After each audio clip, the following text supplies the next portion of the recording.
you continue to try and get better in everything that we're doing as a football team. We got to continue doing that. We've had good practices this week. Got a tough opponent, the reigning champs in the Mountain West Conference, who have a very talented and very good football team. They've struggled just a little bit on the road, but at home, and this is their homecoming, they've played very well. And so we've got to obviously play a lot better than we did last week. And we've practiced well, so we got to play that way on Saturday. Thank you, Coach. Appreciate it. We'll open up for questions, and we'll start with Lee Hamilton. Hey, Brady, good afternoon.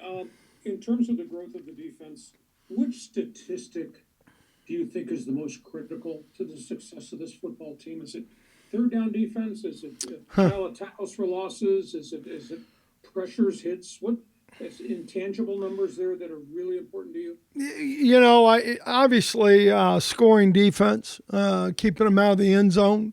That's one of our one of the things that we want to be very good at in the red zone.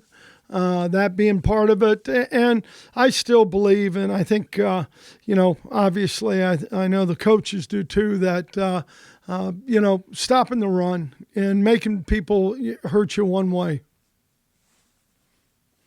And a question about where Brookshire is this deep into having been part of this program.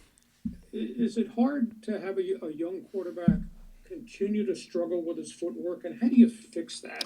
Because footwork impacts accuracy, does it not? Yeah, it does. And I think, Lee, Hacksaw, it's a matter of us staying with it, him staying with it. Fundamentals are something that we talk about every day for every position, no different than the quarterback. I'll tell you, he threw the ball really well yesterday. So, I think he keeps working and that improvement can get there. And one other question for me. San Jose rebuilt this thing, and they did it with quality defensive linemen. How good is Cade Hall and the other groups, the Samoans that are around him? No, I think they got a really good defensive line. They're fun to watch. They are very active. They're very physical. They're tough. And, we've got our hands full. Thank you. You're welcome. We'll go to Andre.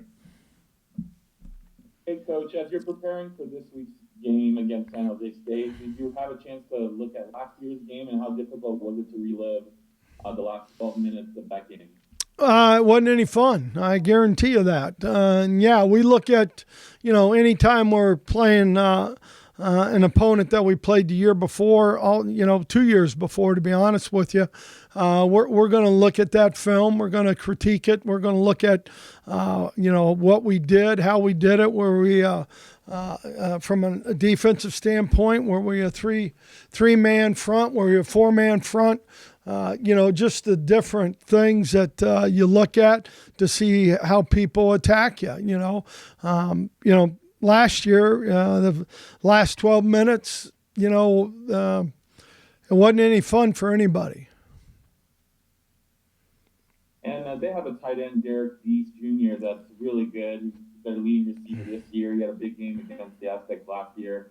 How do you have to make sure to keep him from having another big game this year? Yeah, there's no doubt. He's probably one of the really good tight ends in the league. I think we have one in Dan. And I know Nevada's got a tight end that's pretty daggone good. But you look at Deese, I think he's very talented. He's really good either in line, on the line of scrimmage, or out in a double situation. He's got good releases, and he catches the ball really, really well. Runs good routes. We have to make sure we know where he is, when we take every snap.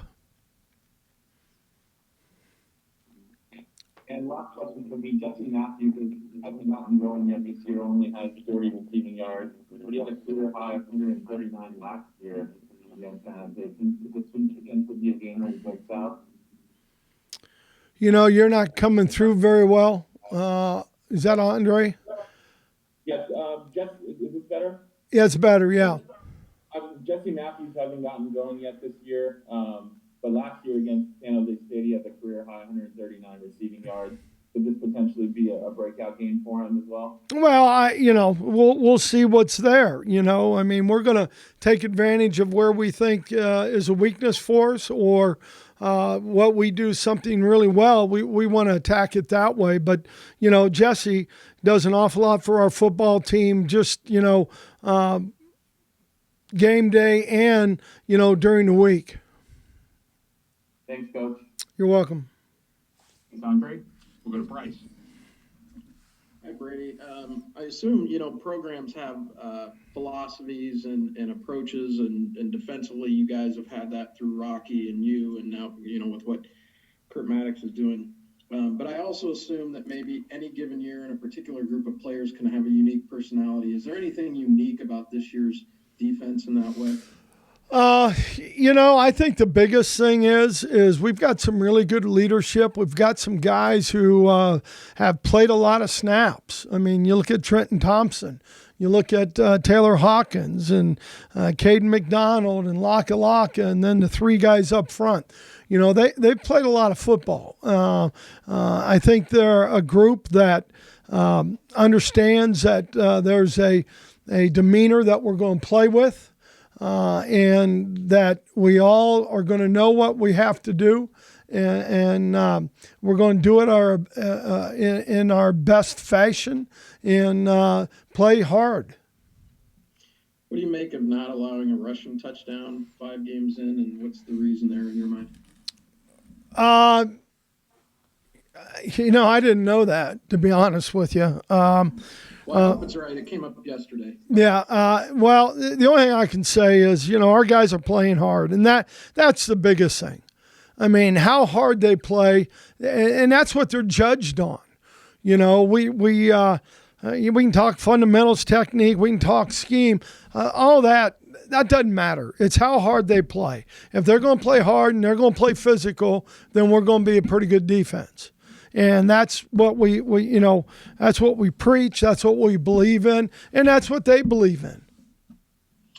Does Matt Araiza have a chance to play in the NFL as a punter? I probably, I would think so. I mean, he's a heck of an athlete. He's just not a guy who's a kicker, punter. He's really a guy who the team really likes. He goes down and makes tackles and does all that kind of stuff. I'd like for him maybe not to make as many tackles, but he's got a nice leadership about him, and obviously he's very talented. And speaking of tackles, he had 3 in the Utah game, and I don't know if you went back and saw this on film, but I think on the second one, basically the whole sidelines erupted. It wasn't a tripped him up kind of tackle. This was a full-on, full-speed, contact play. Sure. What did you think when you saw that? I loved it. He's an Aztec. He understands the toughness is how we have to play. Thank you. You're welcome. Bryce, we'll go to Kirk. Hey, Coach. Hey, Kirk. I wanted to ask, you expect to see either of the two San Jose State quarterbacks in particular, or are you expecting Nash, and how many are you preparing for? Well, we'll be prepared for both of them, for Nash and Sparkle. Both of them are very good football players. They're different, obviously, to some degree, but Starkle, I think, is I don't know how healthy it is. I don't know if we'll find out how healthy it is, but he's a little bit more pro style. He does have ability from a being able to run standpoint. And then obviously Nick Nash, last year he was a little bit of a nightmare for us. And so we will keep working and work for, maybe both of them. mentioned he's a little bit of a nightmare last year. Now that you had seen him a year, how much different do you think your approach can be and make it not a nightmare this year? Yeah, well, we'll obviously fix the things that we didn't do well and have a good plan for it. Okay. Also, I want to ask you about Haskell got in the last 2 plays of the last game. How valuable is it? I mean, when you only get in 2 plays, how valuable is that experience? Well, I think any experience is good, and they have they've got 4 games you can play him in, and if we play him in more, we play him in more. Yeah, that was going to be my follow-up. Should we take from that you're not planning to redshirt him? I don't plan to redshirt anybody. This day and age of football with transfers, everything else, it's different. It's much different. So what is your approach then? You just kind of take it as it comes each If we need a guy who is a good football player and need a guy who we think is going to be a really good football player, I think any kind of action you get is beneficial. Last year, I think you guys used 3 quarterbacks, and so Haskell being number 3 this year right now, could you see his role being evolving and being more inclusive in the next few weeks? Well, we'll see. I mean, right now he's, like you said, he's our 3rd quarterback, and we have 2 guys that we feel pretty good about, and we're right now going with those 2. Given the way that position is and injury-wise, what do you have to do to make sure that he is ready to go winning if that moment comes? Well, we try and give him a certain package of plays. Jeff works with him that way. Thank you. You're welcome. We'll go to Julian. Hey, Coach. Hope you're well. Good. With a win this week, you would become bowl eligible. Is that something, on the forefront of your mind? And what does it also mean to just be able to be in that position this early in the season? Well, I really don't, I'll be honest with you, don't think about that. Don't talk about that.